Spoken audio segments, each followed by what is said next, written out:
Tino. Ay. Good evening po. Santino, pasok muna ako sa kwarto, ha?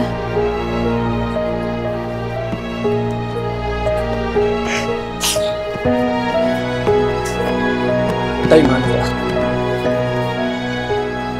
Tay, kamusta po pala yung eleksyon? Nakita ko yung hayop na tanggol na yung kanina sa labasan. Kasama ang partido niya. Nandun yung nanay at lola mo. Ang hayop na yun. Pinagbantaan pagkapulis ko. Hindi pa nga mayor, abusado na sa kapangyarihan. Hindi ko hahayaan ang bastusin ako ng hayop na yun. Kinuha na nila lahat sa akin at sinira. Hindi ko hahayaan ang pating pagpupulis ko ay kukunin din nila. Gagawin kong impyerno ang terminal niya kung sakali siya manalo.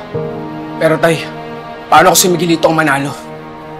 At mapatunayan yung siya nga ang pumatay kay Kuya David. Pagbabayarin ko silang lahat, Santino. Kaya bantay mo mabuti yan si Erica.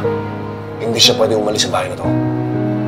Tay, nakikiusap po ako. Baka po pwedeng huwag na natin idamay si Erica. Wala naman po siyang malalaman sa pagkamatay ni Kuya David eh. Inosente man siya o hindi, isa pa rin siyang gerero.